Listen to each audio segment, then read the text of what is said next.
اچھا مفتی صاحب یہ فرمائیے گا کہ اسلام کی نظر میں خواتین کا کیا مقام ہے، اور قرآن و حدیث کی روشنی میں اگر ہم یہ جاننا چاہیں تو کیا رہنمائی فرمائیے گا؟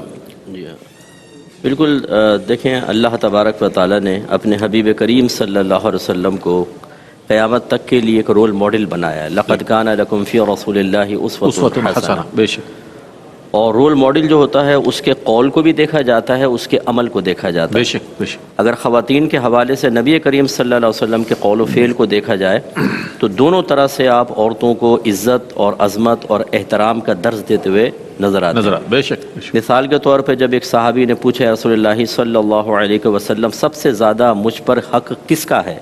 فرمایا امک، آپ کی والدہ کا۔ عرض کی ثم، پھر فرمایا امک، پھر آپ کی والدہ کا۔ تیسری مرتبہ پوچھا پھر کس کا؟ فرمایا آپ کی والدہ کا۔ سبحان اللہ۔ چوتھی مرتبہ والد کا۔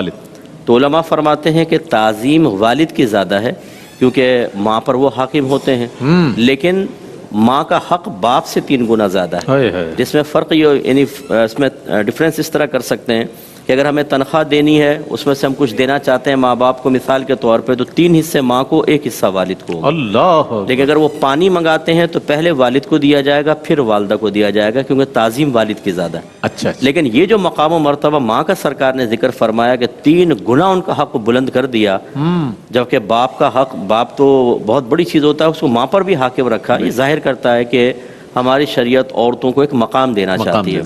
ایسے پھر حکمت الہیہ آپ یہ دیکھیے کہ نبی کریم صلی اللہ علیہ وسلم کے صاحبزادے بچپن میں فوت ہوئے، جس پر معاذ اللہ آپ کو طعنہ زنی بھی کی گئی، لیکن وہ یہ نہیں جانتے تھے کہ اللہ تبارک و تعالیٰ اس معاملے میں بھی اپنے حبیب کو یکتا کرنا چاہتا ہے کہ ہر ایک کی نسل بیٹے سے چلتی ہے، اس کے حبیب کی نسل بیٹی سے چلے گی۔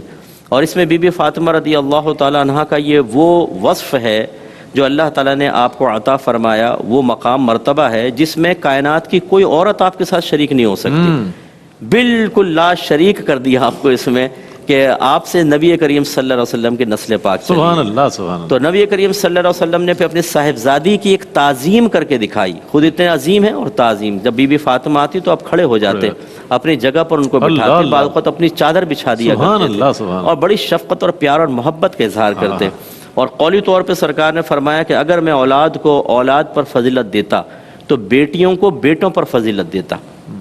ایک روایت میں فرمایا کہ جب تم کوئی تحفہ لے کر آؤ تو پہلے بیٹی کو دو پھر بیٹے کو دو۔ بیٹیوں کے بارے میں سرکار نے فرمایا جس کی 3 بیٹیاں ہوں اور وہ ان کو پال پوس کر اچھی تربیت کے ساتھ جوان کرے، پھر ان کا اچھی جگہ نکاح کر دے، تو وہ اور میں جنت میں بالکل ایسے ہوں گے۔ سرکار نے 2 انگلیاں دکھائیں۔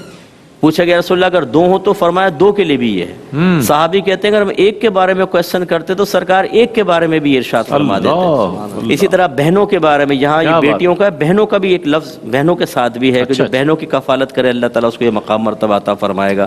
پھر بیویوں کے سلسلے میں دیکھیں آخری خطبے ہیں اور سرکار فرما رہے ہیں کہ میں تمہیں بیویوں کے معاملے میں تمہیں اللہ سے ڈراتا ہوں، یہ وہ کمزور مخلوق ہے جس کو اللہ نے تمہارے تابع کیا ہے، تم ان کے معاملے میں ہمیشہ اپنے اللہ سے ڈرتے رہنا۔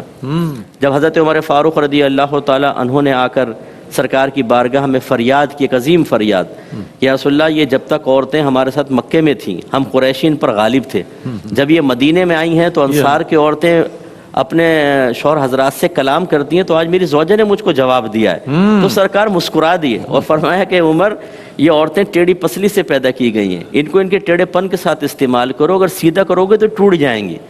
یہ نہیں فرمایا جا کے 2 تھپڑ کیوں نہیں مارے تم نے، ناک توڑ دیتے، اس کی آنکھ توڑ دیتے، اوقات یاد دلا دیتے 2 منٹ میں، جیسے ہمارے خاندانوں میں ٹارزن پیدا ہو گئے نا، مصطفیٰ قریشی سلطان رائی، ماں خود عورت ہونے کے باوجود کہتی ہے تو نے اتنا سن کیوں لیا، تھپڑ کیوں نہیں مارا، اوقات یاد دلا دیتے۔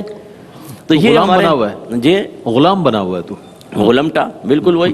تو ہمارے یہاں تو یہ معاملہ چل رہا ہے۔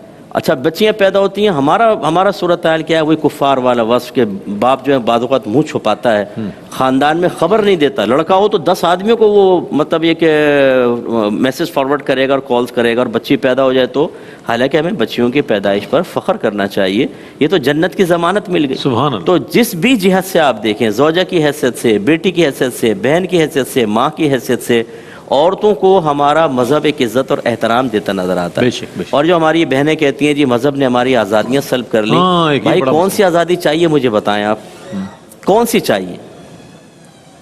ہر طرح کی آزادی تو آپ کا مذہب آپ کو دے رہا ہے۔ حتیٰ کہ اگر عدت میں عورت ہے اور کوئی کفالت نہیں، کام کرنے والا نہیں ہے، شریعت نے اجازت دی ہے تم دوران عدت جا کے کام کر سکتی ہو۔ اور کون سی آزادی چاہیے آپ کو؟ آج اگر شوہر فوت ہو جائے 4 مہینے 10 دن کی عدت ہے، پہلے تو سال بھر کی عدت ہوتی تھی زمانہ جاہلیت میں۔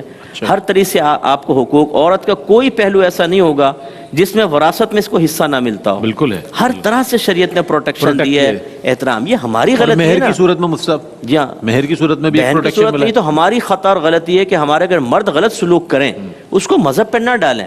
مذہب نے تو آپ کو آزادیاں دی ہیں، اب آپ کو بینر اٹھا کے روڈ پر آ کے اس پہ فوش قسم کی چیزیں لکھنے کی حاجت نہیں ہے۔ بالکل، یہ پھر مذہب کے خلاف آپ کام کر رہے ہیں، آزادی کے لیے کام نہیں کر رہے۔ مذہب نے تو آپ کو بالکل آزادی دی ہے عزت احترام کے ساتھ۔ اس آزادی کی لیمیٹیشنز کو پہچاننے کی ضرورت ہے اور اس کے مطابق اس سے استفادہ عورتیں حاصل کریں۔